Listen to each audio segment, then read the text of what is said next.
little over 2 years ago, I'll share with y'all part of my wild, crazy story, my testimony. I was at a hotel, flew out to San Francisco to sign some autographs on action figures. They're not dolls, they're action figures. Especially the young guys get mad at the young boys when they get them. Is that a doll? No, it's an action figure. But I was out there to sign some action figures. I sat on an airplane, and I was still real big and muscular. You know, Lex Luger, one of the strongest guys on the planet, you know what I mean? And the physique, and I was still very muscular, loved working out still.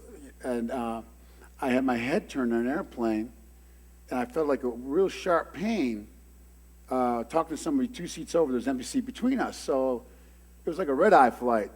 Real late at night out to San Francisco. I was going to do the autograph session the next morning, actually fly back the same day back to Atlanta from San Francisco. So I was like, man, I've had a lot of injuries from playing high school, college, and professional football for 15 years. And then pro wrestling for 15 years. I was a human crash dummy for 30 years. So I see there's a little bit of the residual effects sometimes. So I'm like, I go, man, that was kind of a weird one. It was like a burning sensation, real sharp, like burning, stabbing pain in between my shoulder blades.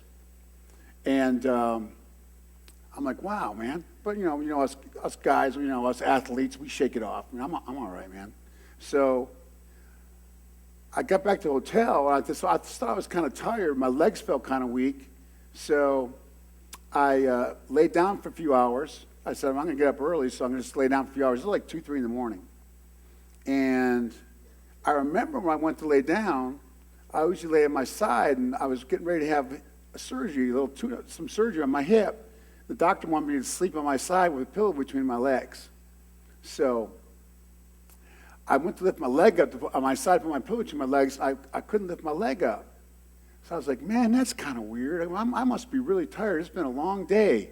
From Atlanta, 6 a.m., the time change. It's 3 a.m. here in California now, my hotel room in San Francisco, by the airport. So I'm like, wow. Well, about 3 hours later, approximately, I couldn't see the clock, and you understand why, in the room. I woke up with this stabbing pain between my shoulder blades. I'd never felt before. I've been in car wrecks, motorcycle wrecks, part of my story. But I never felt pain like that. And I've had some injuries in wrestling and football that were pretty serious injuries. I never felt pain like that. So I was just like, and praise God, I was saved. So I'm like, oh, Lord, what is going on?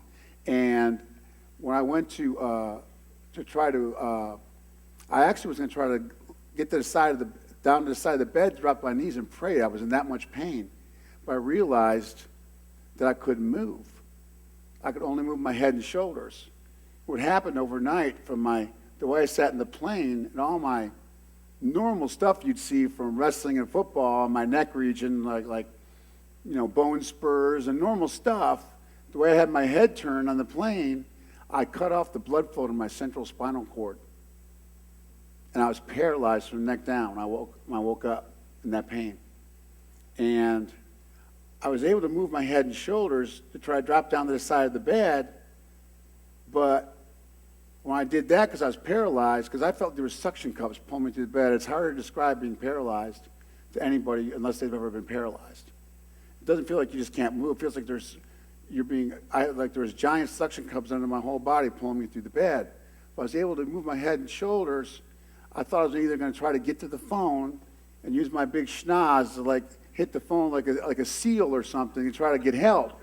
But my plan failed. I fell to the floor, slumped up against the nightstand like this, and now I felt like I was being pulled by suction cups to the floor. I'm up against, that wasn't a very good idea. And I was in a lot of pain. And, sometimes people think that times like that, real adversity like that, it's strange for me because that was a mountaintop experience for me as a believer. I'd only been a believer for a little over a year and a half. And talking about mountaintop experience, I mean, that was the first time as a believer that I really felt an overwhelming presence of God in that room. Because I was getting scared and disorientated. Part of a spinal cord injury up at this level that I have, at C5, C6, it also affects your breathing. I could hardly breathe. So I was like panicking, kind of, and scared. And God came in that room with the most calming presence at that moment. They finally bashed the door down about 4 hours later, and they said I was like a chill pill because God came in that room and I was new in the faith. I didn't have any verses memorized. He came in the room with Proverbs 3, 5, and 6. Trust in the Lord with all thine heart. Lean not upon your own understanding. Acknowledge in all ways and direct the path. He was letting me know. I get emotional even right now when I think about it. He gave me a complete, in that moment of panic and pain, no panic, complete peace that he told me, I know you don't know what's going on right now, Lex, but as I always have been, I always am, I always will be, I'm here with you right now. And you'll see why this is happening. And it was it's been an amazing experience. I'm sort of starting where I'm at now, and I'm going to back up and give you some of my testimony, but I have to share that with people a lot of times because they're curious and wonder what happened, and I'm like, it was the most amazing experience. They rushed me to Stanford emergency room when I was in critical care for there 2 weeks. It's an incredible story how I ended up at Shepherd Center here in Atlanta, which is a world-class spinal cord injury rehab center, which I'd been driven by there on Peachtree a bunch of times, right next to Piedmont Hospital. I never knew there was a world-class spinal cord. They're like the best in the world. The guys in Stanford, the neurologists, were all checking me out every day, and they were trying to find the research of what caused it and how it happened. And their prognosis and diagnosis was I was going to be paralyzed from neck down the rest of my life, and I would need help to brush my teeth, feed myself, shower, dress, change, and I'd be in one of those electric power chairs and need the van and all that stuff. And that was the diagnosis for my injury and from all the swelling on the spinal cord that happened. I basically pinched it off on the airplane sitting that way. And all those bones around your spinal cord for a reason. They're there to protect it. And when you invade that area, by turning my head with the damage I'd done to my neck through football and wrestling, I'm giving you the final, what they figured out happened on that airplane flight.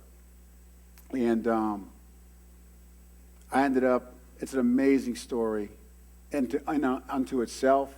I ended up at Shepherd Center, and they wheeled me in on my back. I always remember the room number. I came in through Shepherd Center. Talking about knowing guards and control. And Hope was in charge of the ambulance. Charity and Comfort were the two nurses that had the biggest smiles on their face when I rolled into Shepherd Center here in Atlanta about 6 in the morning on an overnight flight. And the room number was room 316.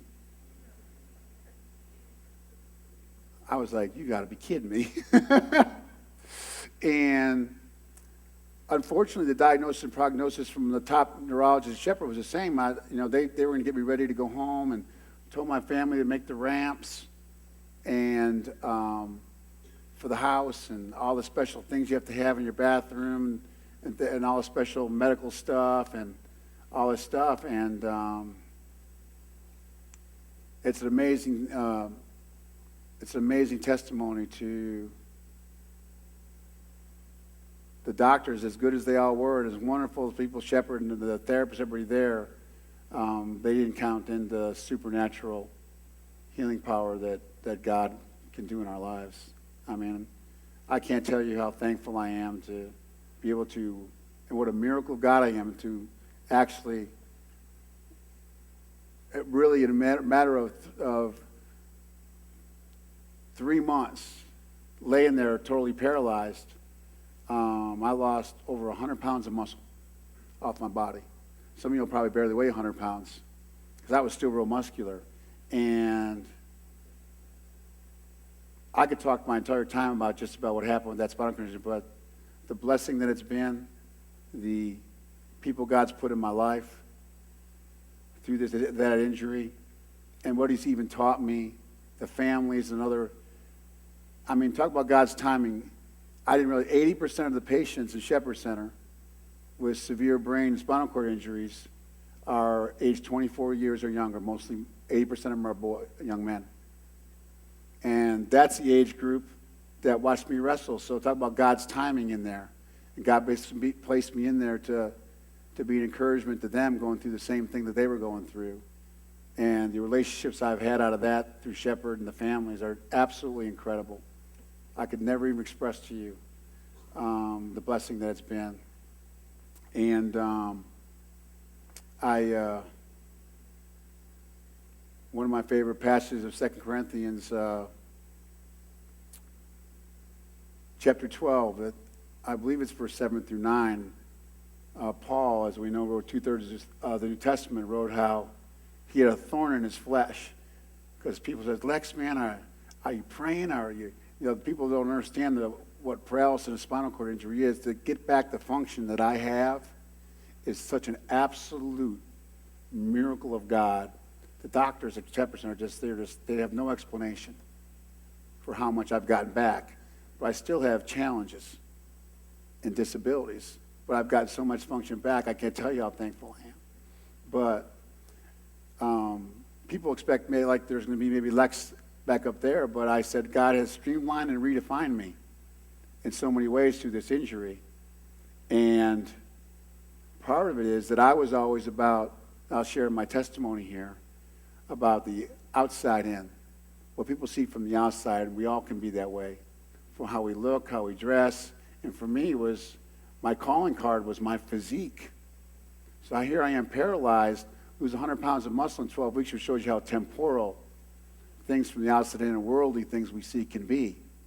For 30 years, I was cramming all that protein down and nutrition and all about Lex, me, myself, and I. And it wasn't about God or Jesus. And in a matter of 12 weeks, I had less muscle than I was in junior high from the spinal cord injury. So God showed me that, and where he placed me with that spinal cord injury at the time, that those passages, to sum it up, talk about how there is strength through our weakness. How Paul wanted his thorn in his flesh. There's conjecture was his eyes, it was blindness, or something, a real physical affliction they thought that he had. And that passage talks about how God spoke to him after he asked him 3 times to remove this thorn from his flesh. I love the stories in the Bible.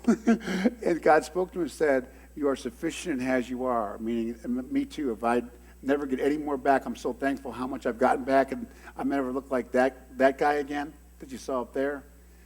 I'm so thankful how much you've given back, but he's shown Paul that so you may never boast upon what you've done, because by my grace is sufficient. He talks about how, for me now, God's shown me personally that our true strength comes through him from the inside out, not from the outside in, which I had led my whole life about that. Even after I got saved back in April 23rd of 06, I still was so much about the outside Lex, and I was going to be like the poster boy for the baby boomers, for fitness. I was going to do workout videos and all this stuff. And I won't be doing those now. But now I've got like my nephew Greg here, and I'm involved with the fitness consulting to help all you young warrior and warrioresses and athletes. It's not about Lex or me being the poster boy. He's shown me that it's about helping others. Jesus said he came here to serve, not be served. And he's pointed just even that aspect of my life alone, instead of me trying to be the fitness guy on the DVDs to be about Lex. He's shown me it's about him and about others. And now I can, through Greg and through young people like yourself, pass along everything that I accumulated for Lex and nutrition and fitness and wellness and making a lifestyle change and be able to hang around and bounce your grandbabies on your knees. He's completely redirected and refocused. My wellness to me is now a ministry and passing it along to others. It's not about what it does for me. That alone, how he focused me, has been a blessing from my spinal cord injury. Now, I can't say I don't miss going to pumping the heavy iron, but he's done so much more through me the way I am now, the way he's streamlined and redefined me physically even, which I'm very thankful for. A lot of people have asked me, one guy asked me, he said, Lex, if you go back to the airplane ride, not turn your head. and not be paralyzed, would you do it? I surprised myself without hesitating for what he's done for me from the inside spiritually, and drawn me so much near to him. Because there was a moment with that passage, Proverbs 3, 5, and 6. That about 2 weeks in, I was laying in shepherd. They'd come in and place the Bible on my body. As an adult and as a man, to describe a spinal cord injury where you're paralyzed from the neck down, you have no control over your muscles, your body, your bodily functions. You have to have everybody do every single thing for you. Which, if there's any pridefulness left in you guys, man, that'll get you out of it. Nurses, they're wonderful, but they have to do everything for you. I had a real struggle with that because we were taught to be self-reliant and take care of ourselves, and I was totally helpless. And that was another mountaintop moment for me when people thought it was such a tragedy. But given time, God will turn any tragedy into a triumph. Every single time I'm finding out, starting to discover in my life. No matter what adversity we face, whatever trials or tribulations you all might be facing out there, or things in your family or in your life, or whatever adversity you may be, I was in that room, and the first time I ever actually felt God, with the verses came in the hotel room, but he came to me with that passage opened up across my torso, and he said, and he told me, relating to what I'm telling you now, he goes, and I felt him speak to me. He says, because I said, why did you share this verse with me? And he said to me, because now maybe can I finally use you, Lex, that guy you saw chasing fame, fortune, glamour, physical perfection.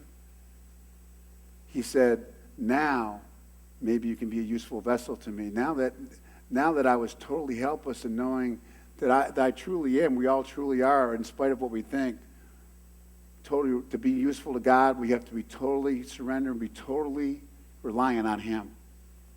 It's not about self-reliance, it's about relying on him to direct our paths. And I had never truly acknowledged him always. Even as a new believer, I was still getting in his way. There's one thing I want to leave you all here with today, that he is the rock. No matter what you go through, no matter what happens in your life, no matter what struggles and decision, the good times, the bad times, he is the rock.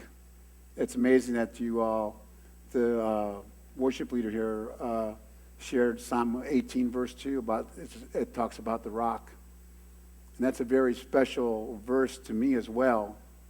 A week before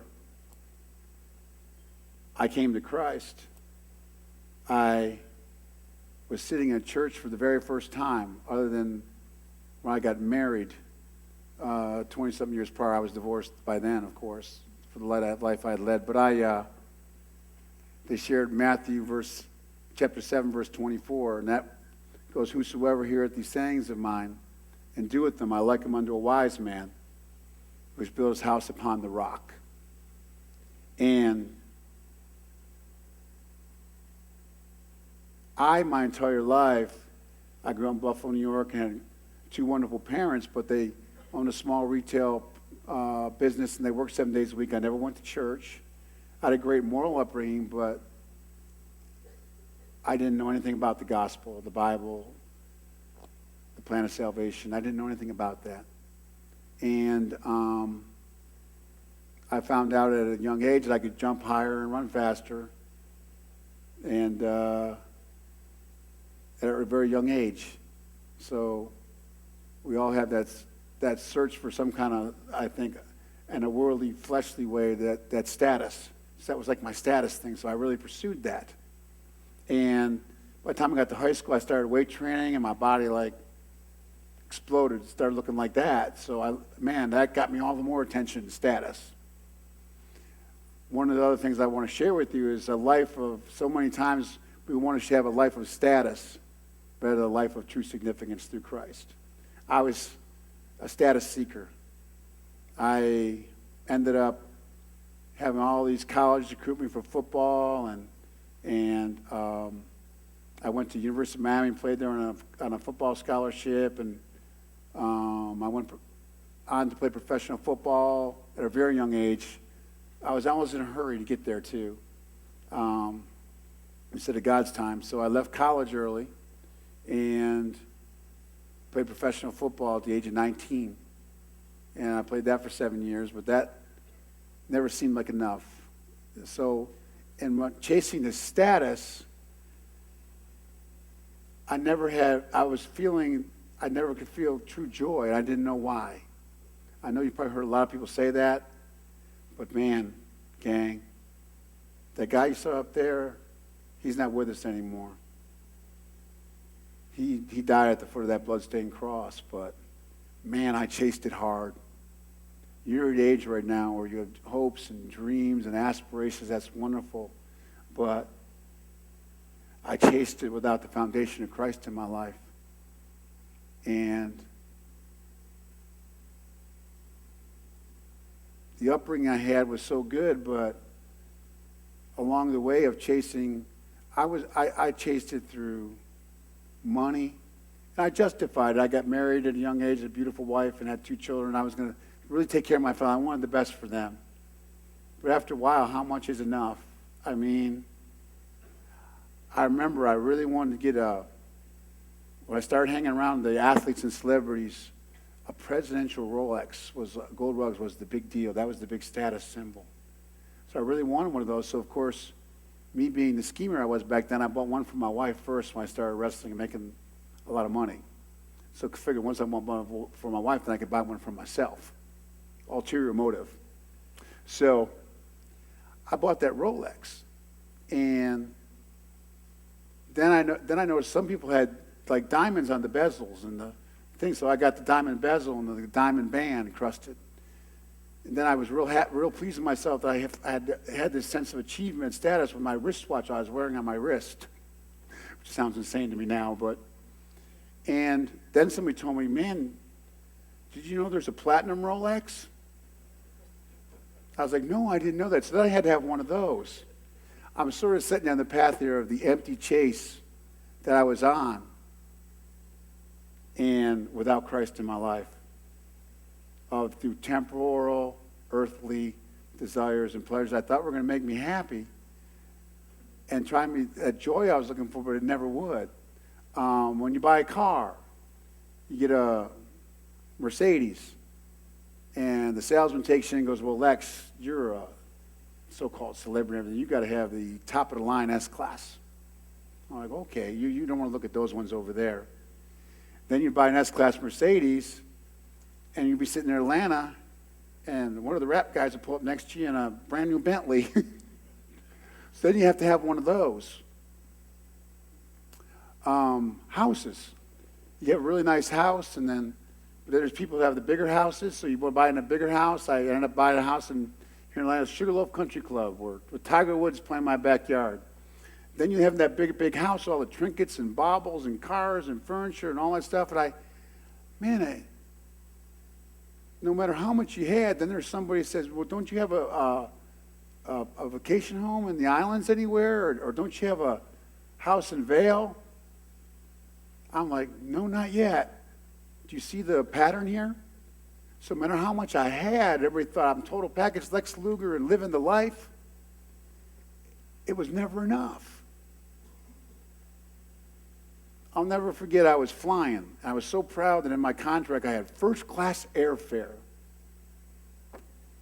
So, because I had to fly over 3 nights a year wrestling, and I was starting to live like a double life. I was Lex Luger, the total package on the road. I come home and be a good father and husband to my family, but I was starting to lead a double life. I was starting to believe I was a total package Lex Luger, traveling and wrestling, and everybody told me how great I was and all that stuff. So I was really buying into it. And this guy sitting next to me, he goes, man, Lex, I'm really shocked that you fly commercial.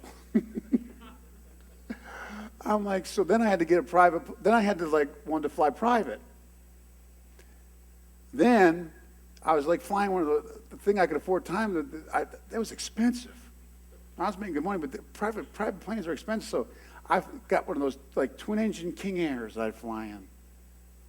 And I'm sitting at one of the private airfares one time, and these guys all come in, they pull up in their cars and everything. I go, Lex, are you flying out of here today? And I go, yeah. And the guy goes, what are you flying in? I go, that plane over there. He goes, man, you don't fly in a private jet? So then I had to fly in a private jet. But then when you fly in a private jet, somebody pulls up at the private airfield on a G6, all customed out. You hear the rap song G6? Well, anyways. Some people think it's a Pontiac. It's an airplane. And like the ultimate private jet status symbol. But even those guys I've seen, they're in their G6, and then I told you I can go anywhere with my testimony. But they pull up with I just share, as you're finding out. Then the prince of some oil sheik from the Middle East pulls up in a customed out 747. So now the guy in the G6 thinks like, oh man, you know what I mean? Like plane envy, you know? I found out it was in the Bible now, through a little bit of God's glasses now, it's called coveting, one of the 10 Commandments. I was always coveting because I was on this empty, endless chase for success and money. I noticed also that all the celebrities I'd run with, they'd come to the matches, and movie stars and athletes. I don't want to name drop, but man, I was running with all the top celebs at the time. Man, I thought this is the bomb, man. This is the deal. But they were also the same way I was. They were always wanting more. They were focused on what they did have. They were focused on what they didn't have yet, because there was always someone more famous. When I was around like top businessmen, they'd want to hang out with the athletes, or like guys who own NFL teams. A lot of times, I don't want to stereotype the Bible. A lot of times because they have like all this money, they can buy and sell all these great athletes, even though they make a lot of money, but they don't have. They think that they have all this money and they're not truly happy. So they go, maybe it's the fame. So they want to own sports teams or hang out with the celebrities or athletes because they're not truly happy with all that money they got. So now they wonder what it's like to be famous. Maybe that will make me truly happy. If I own an NFL team, people know who I am or who recognize that I'm in public. So I tried it through fame. I tried it through money. And then, wanting to fit in with that whole godless pop culture lifestyle, I started making compromises different than the way my family raised me. With the crowd I hung with, and we go out partying, we started experimenting with drugs and a lot of alcohol. And I thought, well, I'm Lex and I work out. I'll drink a little bit and hang out with this crowd, but man, the drug thing and everything, Meanwhile, I was using performance-enhancing drugs, which most athletes did back then. But that was different, I thought. But I started partying more, thinking maybe since the money and the fame hasn't done it, maybe it'll be the party. Because the enemy wants to convince us always there's one more big party that you missed out on. That's gonna be the one. Because I chased it through partying. And then I started compromising my morals through partying, and I was hanging out with women, I was married, and I was on the road. What they don't know won't hurt them. We all know God knows. God sees everything. I didn't realize that back then. I started living a life that was just made a joke of the way I was raised. And to me, the comparisons and the life and the lifestyle I was leading with those types of people, I thought, well, a lot of them do a lot worse stuff than I do, a lot more drugs, a lot more womanizing, so, I kind of justified it through that. And I ended up then trying to find happiness through when the drugs and partying were working, then I tried it through women. Maybe it's if I with a bunch of pretty women, that'll make me really happy, And guys, man, I really tried it through that too. That was another empty chase. There's a lot of pretty women out there on the outside, but I kind of related to an Easter bunny. And Easter morning, you bite into the ear, you're a kid, and the ear's hollow. I was with a lot of pretty women, but it's about what's on the inside and the relationship you have with them. And that was the emptiest of empty chases. And now I had a wife and kids, beautiful wife and kids, devoted kids back in Atlanta. And look what my life's become. Wow. Now, but I still figured what they don't know won't hurt them. I ended up having a girlfriend in Atlanta. And this has come to the culmination of my rise and fall. And behind the scenes, as you see, my life was really crumbling because of the way I was living my life and the bad decisions I was making. So I ended up having a girlfriend in Atlanta on the other side of town. I owned a fitness center on the other side of town. I visit her even when I was off the road and during the day, and I'd drive back home to my family at night. I wasn't just burning the candle at both ends. I was burning a stick of dynamite. And the lifestyle I led with drugs, and I had a townhouse on the other side of town where there was drugs and alcohol, and everybody came to the party, and my girlfriend had moved in there, and I was over there in May of '03, and my girlfriend was sitting next to me, and I couldn't get her attention, and she had stopped. I didn't realize what was going on because she was talking to me a minute ago. She was sitting about 3 feet from me on the couch. We were watching a movie, and I said, "Hey, Liz, wake up." She didn't respond, and I didn't realize that there's thousands of alcohol overdoses in college campuses every year.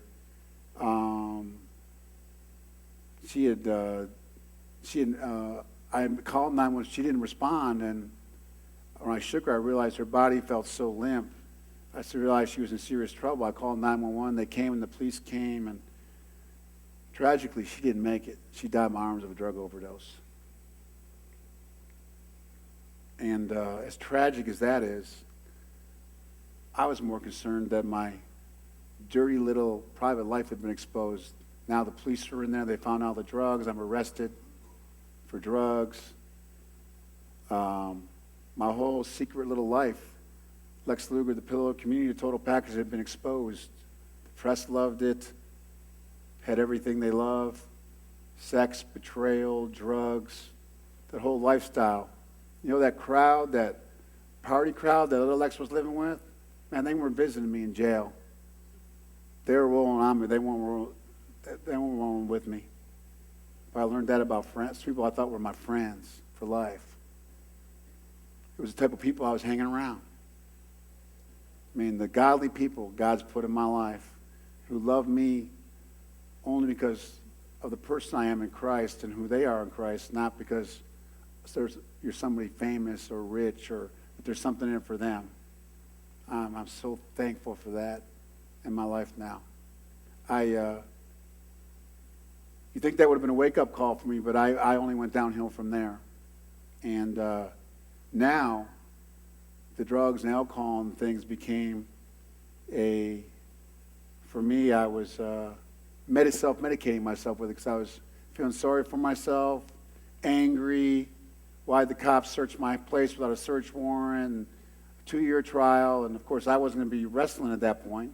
I was up on 19 felony counts and looking at maybe a 35, 40-year sentence. I ended up getting a 5-year sentence. I did some time, which I deserved, and I had so much community service time that I moved from the center of Atlanta. I lost my driver's license, all my crazy drive with all my fancy cars.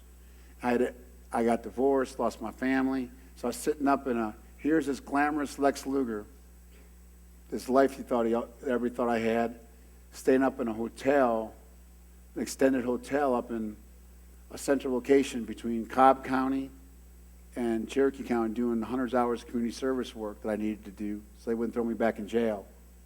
With all my little stuff I had, my trinkets and baubles in storage. And I'd just get high, I'd go back home after. The judge didn't want me to get off easy on my community service, so he put me in the dog pound in Cherokee County, 12 hours a day. Man, that was some hard work, let me tell you.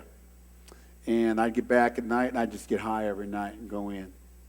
And I had my spiritual awakening, as I call it, looking back, in a hotel room.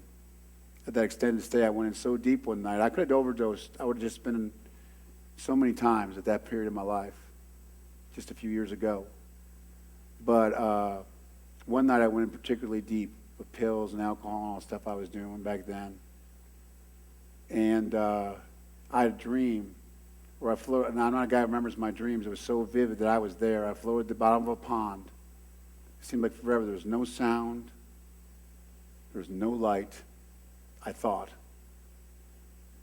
And I felt myself settle into the muck, like that sifty stuff in the bottom of a pond. I don't know if y'all ever been in a pond. And I remember saying to myself, it's just out loud, is this all there is? Satan had me completely enveloped and surrounded in darkness. I was discouraged, discouragement, despair, doom, all the D words the devil can put in your head. I had given up hope. That man you saw up there and everybody thought was a total package, I was dying of a drug overdose in a hotel room, and I was going to be another dead wrestler found in a hotel room. And once again, I get emotional about God loved me so much that all that darkness was a little speck of white light that was bothering me at the bottom of that pond. I was sitting on the couch in my hotel room, and I sat up off the bottom of the pond because I didn't know what it was, and it was a little brilliant speck of white light, not like these spotlights in here, but showed that outside of all this darkness I was in, I didn't understand it back then, but there was all brilliant white light. And God was basically saying to me, sit up, Lex, no matter how bad it seems, all this darkness you allowed to be around your life, man, sit up. I have a purpose for you and everyone, all my children here, sit up. Don't be another dead wrestler in a hotel room. I sat up towards that light. I awoke. I'm convinced I died of a drug overdose. And that was in that hotel room that night. And God brought me out of it. And I was so scared, I actually ran to the Bible that I'd never opened, or to God I'd never acknowledged. And I didn't understand. I was in Genesis and the Abraham, Isaac, Jacob, Joseph, and the chronology, and it was in King James, so I threw it against the wall because I didn't understand it, of course. But I was so scared. A few times I felt so scared, I said, man, I better shape up. Like I stopped doing drugs and alcohol, cold turkey, for a few months. So once again, I was going to put myself back together. That self-reliance I talked about that we all have. And I was going to get back in wrestling and make a bunch of money again, and everything was going to be all right. Well, God had a different plan because I was going to Canada a few months later to make my wrestling debut. I didn't have my paperwork right because I'm a convicted felon. I was supposed to have a judge's signature. And I got arrested at the border, sent back to Atlanta, and thrown back in jail. Now the God I never acknowledged, I'm mad at. So I said that the God I never acknowledged, God, I try to do everything right myself, me, myself, and I, self-reliant, and here I am back in jail. The judge gave me 4 more months in jail. Man, a Cobb County jail ain't fun. There's no TVs. There's not like you see on. It's not like on television. There's no exercise area. It's just time. You can't. There's not even a clock, which I'm watching, by the way. And there's a bright light there. I can hardly see what time it is, though. But would you help me out, Dr. Cannon? What time is it? 10:40. Okay. Perfect. See how God is? I couldn't even see the clock, and it's perfect. I'm coming to the crux. I met a jail chaplain in there. I'd never talked to a pastor or jail chaplain in jail, right? And I stayed away from him. I was like, man, what do I have in common with the... I never talked to a chaplain or a pastor in my life. So I'm like, he kept on trying to wave me to the window in there. And I finally, after a couple months in there, I was like, man, I'm going to see. It's so boring in there. I said, I'm going to see what this pastor wants. And God, how he places people in our lives, man, when it's your time, it's your time. And it's God's plan. God does all the saving. And Pastor Steve's his name, and he just hung out with me in there. And he actually whipped out his laptop. We watched a little bit of a movie and stuff. And I thought this guy was going to try to share this Jesus thing with him, which I knew nothing about. But he didn't. he just hung out with me. It's like, man, that pastor guy ain't so bad. Gets me out of my jail cell. I get to watch a little bit of movie. Well, he said afterwards, man, I want you to help me work out when I get out. And I'm thinking to myself, I'm Lex Luger, man. I'm not a personal trainer. But he hunted me down in every gym in North Atlanta when I got out of jail. Found me. I was leaving the gym with my drug dealer. Falling back in that same lifestyle, which I know if I had, I wouldn't be sitting in front of you today. I'd be dead. The crowd I was running with, the way I ran. So he wanted me to train him, so I figured I'd make him so sore he'd never come back. That's not what we're supposed to do, right, Greg? When we train people, but I figured I'll make this pastor so sore he'll never set foot in the gym again. But he'd come back every morning to the gym, want to work out with me. So we started hanging out afterwards. So people in the gym were going like, hey, Lex, who's that guy you're hanging out with? You're usually trained by yourself. You're Lex. I go, his name's Steve. I go, what's he do? I go, he's a pastor. They about fell out. Lex Luger, because that old crowd never figured me to be hanging out with a pastor. And I was asking him all, I didn't realize I had a spiritual curiosity going. I'd ask him about different denominations and Catholics, and I'd ask him about dinosaurs. What about dinosaurs? I asked him about the tough questions people ask God. I figured out that's what apologetics professors are supposed to do. But I was asking him all these questions. I had a spiritual curiosity. And there's this, he had literature, but there's always this track right here is the very same one.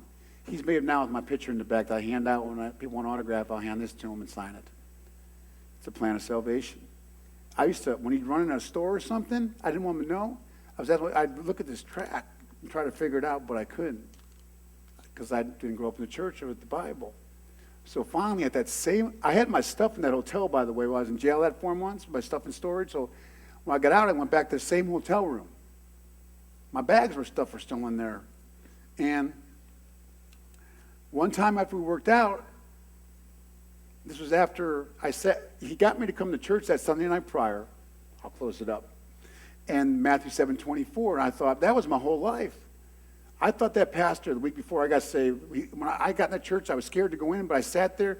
I thought that verse he used, it talks about your life being based on the rock, meaning God, Matthew 7:24. It's at the end of the Sermon on the Mount. And then he said, if not, it's all on shifting sands. All that stuff I thought I'd accumulated all washes away. Look at my life, because it wasn't based upon the rock. And so I thought about that, and then a week later, I'm sitting there in a hotel room, and I pulled this out, and I go, Steve, what does this mean? And man, he stood up. He knew what that meant, and I stood up too. And he went through this plan of salvation with me, and how we all fall short. We're all born of a sinful nature, and that the wages of sin is death, but that Jesus defeated that on the cross. He defeated death. And then he gives you the gift of eternal life and the Holy Spirit. And I'm trying to start taking this, but I didn't really understand that. But when we got down on our knees, I go, what do we got to do? He goes, get down on your knees. So he got down, I got down. That couch, that same couch I OD'd on, how God will bring you around 180 degrees. And I went into the sinner's prayer. And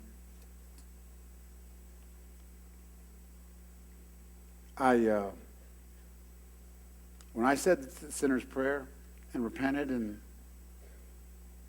asked God to take control of my life I thought I could steer so well but had no clue how to, and put him in charge and made him the rock of my life, the foundation, man, I come from a family, if you have a tear run down your face, you're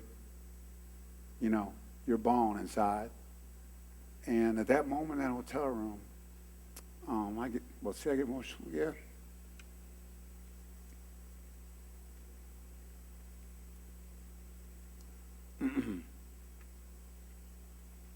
That white light I saw outside all that darkness in that hotel room that time when I overdosed, man, when everybody's spirit's different, when I felt that, when I said that sinner's prayer, man, when the Holy Spirit came in me, I thought literally that white light that I saw outside that darkness fill my body and push out all that darkness and despair and pain and guilt and anger. And I thought literally I was going to explode from the inside out. And I'm so thankful for God's grace and mercy, and that he's already done that for each and every one of us already on the cross. And we have that opportunity.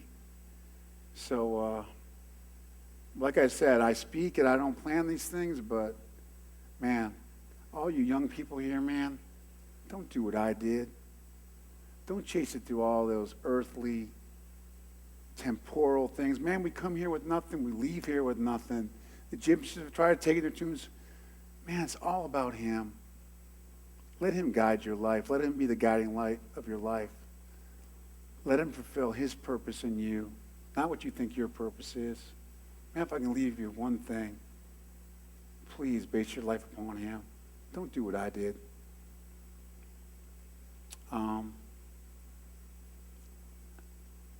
I want to thank you all so much for letting me share that. And I guess we're going to close out here and let the Holy Spirit lead. Dr. Canner, do you usually close out with music, or I don't know? Would you acknowledge your thankfulness to Lex Luger for sharing his testimony?